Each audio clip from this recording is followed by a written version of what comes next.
जय श्री कृष्णा। राधे राधे। पौराणिक मान्यताओं के अनुसार माघ के महीने को बड़ा ही पवित्र माना गया है और माघ मास की पूर्णिमा को साल की सबसे बड़ी पूर्णिमा माना गया है। माघ मास में माघ पूर्णिमा के दिन देवता पृथ्वी पर आते हैं और मनुष्य रूप धारण करके स्नान दान और जप करते हैं। माघ पूर्णिमा के दिन सभी पवित्र नदियों का जल गंगा जल के समान हो जाता है।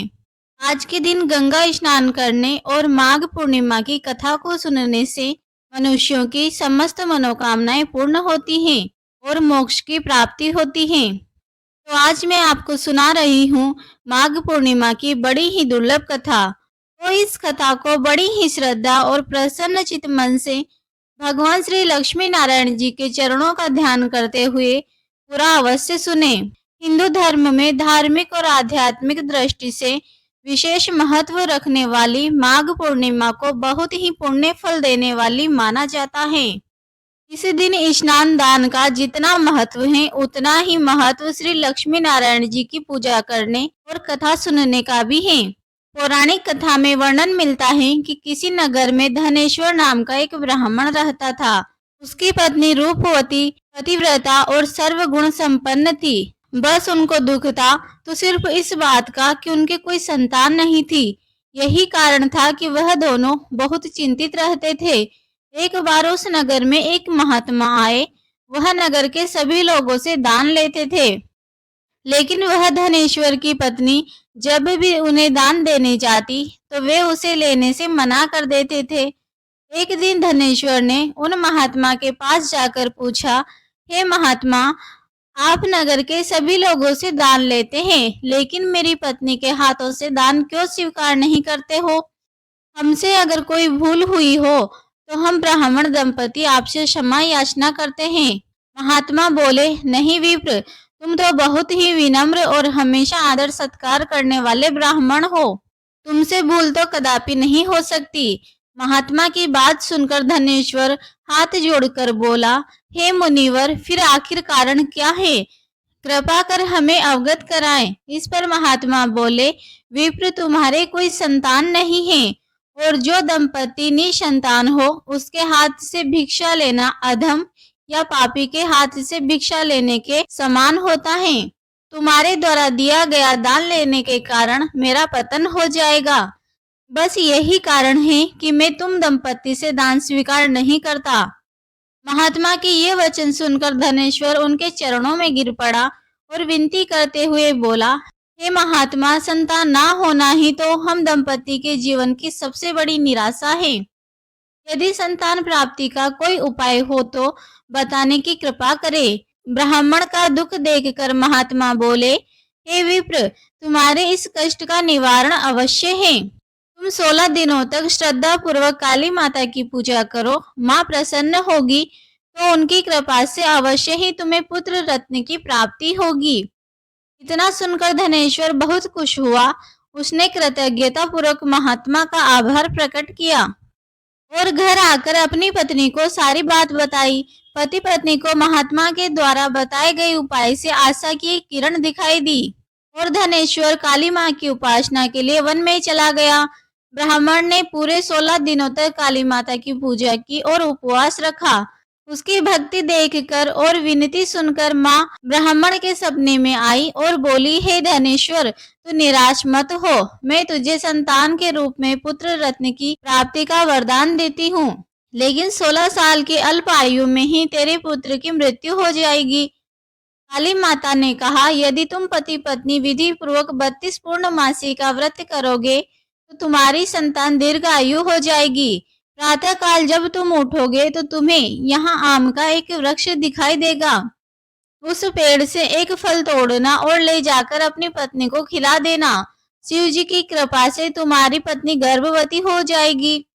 इतना कहकर माता अंतर्ध्यान हो गई। प्रातः काल जब धनेश्वर उठा तो उसे एक आम का वृक्ष दिखाई दिया जिस पर बहुत ही सुंदर फल लगे थे।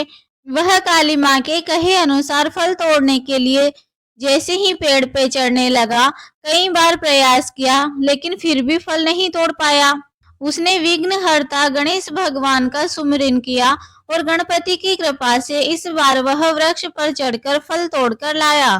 धनेश्वर ने अपनी पत्नी को वह फल दिया जिसे खाकर वह कुछ समय बाद गर्भवती हो गई। दंपति काली मां के निर्देश के अनुसार हर पूर्णिमा पर दीपक जलाते रहे। कुछ दिन बाद भगवान शिव की कृपा हुई और ब्राह्मण की पत्नी ने एक सुंदर बेटे को जन्म दिया, जिसका नाम उन्होंने देवीदास रखा। जब पुत्र 16 वर्ष का हुआ तो माता पिता को चिंता होने लगी कि इस वर्ष उसकी मृत्यु निश्चित है। दंपति ने देवीदास के मामा को बुलाया और कहा, तुम देवीदास को विद्या अध्ययन के लिए काशी ले जाओ और 1 वर्ष बाद वापस आना। दंपति पूरी आस्था के साथ पूर्णमासी का व्रत कर पुत्र की दीर्घायु होने की कामना करते रहे। इधर काशी प्रस्थान के बाद मामा भांजे एक गांव से गुजर रहे थे। वहां एक कन्या का विवाह हो रहा था, परंतु विवाह होने से पूर्व ही उसका वर अंधा हो गया। तभी वर के पिता ने देवीदास को देखा और मामा से कहा, तुम अपना भांजा कुछ समय के लिए हमें दे दो, विवाह संपन्न हो जाए उसके बाद ले जाना। यह सुनकर मामा ने कहा, यदि मेरा भांजा विवाह करेगा तो कन्यादान में मिला धन आदि पर हमारा अधिकार होगा। वर के पिता ने मामा की बात स्वीकार कर ली और देवीदास के साथ कन्या का विवाह संपन्न हो गया। इसके पश्चात देवीदास पत्नी के साथ भोजन करने बैठा, लेकिन उसने थाल को हाथ नहीं लगाया। यह देखकर पत्नी बोली, स्वामी आप भोजन क्यों नहीं कर रहे हैं? आपके चेहरे पर यह उदासी कैसी? तब देवीदास ने सारी बात बताई। यह सुनकर कन्या बोली, स्वामी मैंने अग्नि को साक्षी मानकर आपके साथ फेरे लिए हैं। अब मैं आपके अलावा किसी और को अपना पति स्वीकार नहीं करूंगी। पत्नी की बात सुनकर देवीदास ने कहा, ऐसा मत कहो, मैं अल्प आयु में ही कुछ ही दिनों में 16 वर्ष की आयु होते ही मेरी मृत्यु निश्चित है। लेकिन पत्नी ने कहा, जो भी उसके भाग में लिखा हुआ होगा वह उसे स्वीकार है। देवीदास के बहुत कहने पर भी जब वह नहीं मानी तो देवीदास ने उसे एक अंगूठी दी और कहा, मैं विद्या अध्ययन के लिए काशी जा रहा हूँ, लेकिन तुम मेरे जीवन मरण के बारे में जानने के लिए एक पुष्प वाटिका तैयार करो, उसमें भांति भांति के पुष्प लगाओ और उन्हें जल से सींचती रहो। यदि वाटिका हरी भरी रहे, पुष्प खिले रहे तो समझना कि मैं जीवित हूँ, और जब यह वाटिका सूख जाए तो मान लेना कि मेरी मृत्यु हो चुकी है। इतना कहकर देवीदास चला गया। प्रातःकाल जब कन्या ने दूसरे वर को देखा तो वह बोली, यह मेरा पति नहीं है, मेरा पति तो काशी पढ़ने के लिए गया है।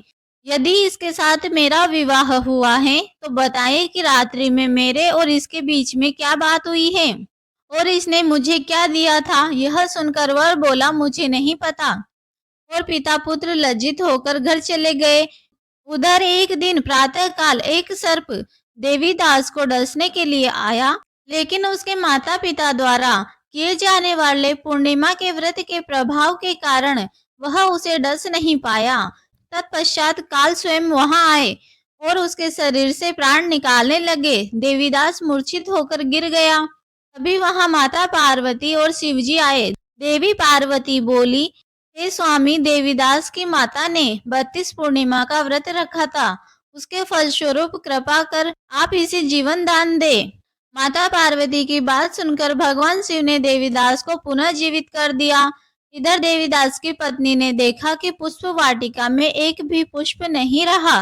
वह जान गई कि उसके पति की मृत्यु हो चुकी है और रोने लगी। तभी उसने देखा कि वाटिका पुनः हरी भरी हो गई है। यह देखकर वह बहुत ही प्रसन्न हुई। उसे पता चल गया कि देवीदास को प्राणदान मिल चुका है। जैसे ही देवीदास 16 वर्ष की आयु का हुआ, मामा भांजा काशी से वापस चल पड़े। रास्ते में जब वह कन्या के घर गए तो उसने देवीदास को पहचान लिया और अत्यंत प्रसन्न हुई। धनेश्वर और उसकी पत्नी भी पुत्र को जीवित पाकर हर्ष से भर गए। पौराणिक मान्यता के अनुसार है कि जो स्त्रियां श्रद्धा पूर्वक पूर्णिमा का व्रत रखती हैं और कथा सुनती हैं, उन्हें संतान का सुख मिलता है, संकट से मुक्ति मिलती है और समस्त मनोकामनाएं पूर्ण होती हैं। बोलिए श्री शंकर पार्वती भगवान की जय। बोलिए श्री लक्ष्मी नारायण भगवान की जय। बोलिए श्री गणेश जी महाराज की जय।